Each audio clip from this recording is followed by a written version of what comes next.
From Jeremy Irons voicing Scar in Disney's The Lion King to Benedict Cumberbatch being Khan in Star Trek Into Darkness, British actors have really cornered the market on playing some of the most memorable villains in Hollywood history. But why does Hollywood love casting Brits as the villains? I can tell you, as an American who moved to the UK over 10 years ago, I was surprised when I got here and they weren't all trying to plot my demise, but instead kind of just wanted to talk about their gardening and who was in my parking spot. In this video, we're digging into the British villain movie trope to find out what's behind it. First things first is the accent. Of course, it's always the accent. In the US, the British accent, particularly the one used by many British villains, which is a posh British accent known as received pronunciation, it comes across with a certain air of authority and sophistication that American accents really don't have. It reads to Americans as intelligent, probably wealthy,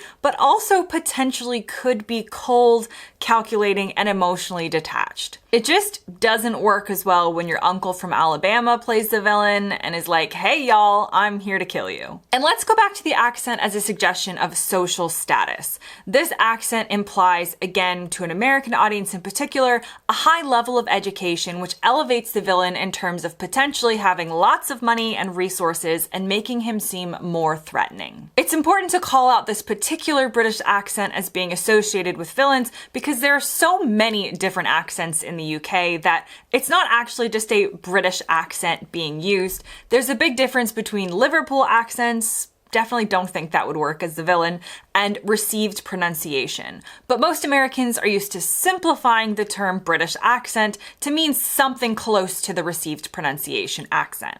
The second reason Brits tend to be used as villains does have to do with a subtle perception of Brits as natural villains in the US, which I know America has now become the villain to most of the world, but let's talk historically. The history of Britain's colonial dominance plays into this trope, evoking thoughts of control and oppression, particularly in the US, where, as we all know, the story goes that the British were the bad guys and the Americans who rebelled were the good guys who stood for freedom. In this way, the British villain in things like action movies and spy thrillers is sort of like a callback to a bygone era of empire, and them having a sense of entitlement and privilege that aligns with villainy. And trust me, I do understand the irony of what I'm saying given the current situation. But now let's get down to some more practical reasons why Brits often play great villains. The acting system in the UK is known for prestigious acting schools, such as the Royal Academy of Dramatic Art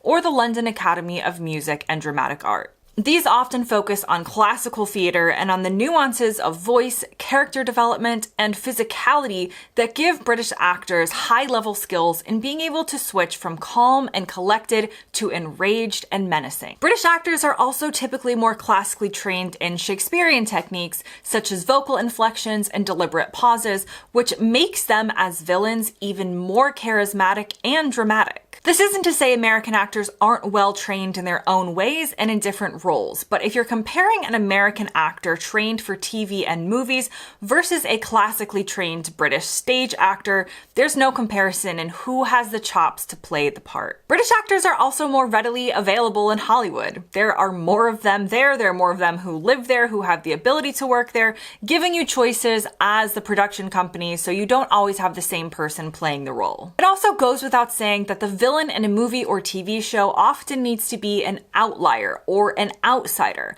And as Hollywood is run by Americans, people with different accents and nationalities being the villain is just a common storytelling technique. It's not always the Brits, of course.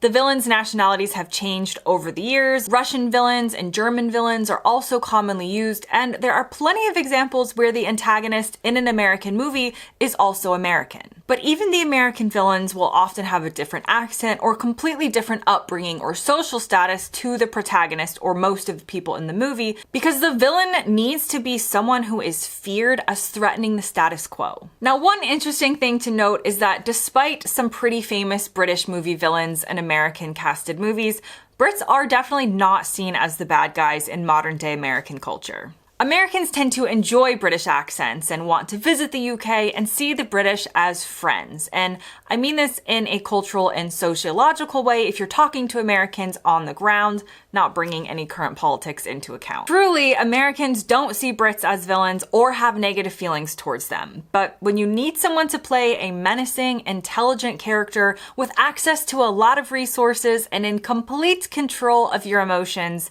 you gotta call in the Brits. So if you've ever felt a little bit upset as a Brit at the casting of British people in American movies as villains, just know that it's because they think you're smart, capable, known for technical skill, and showing up on time. Now that brings me to the end of this video. Comment below and let me know some of your favorite villains in movies.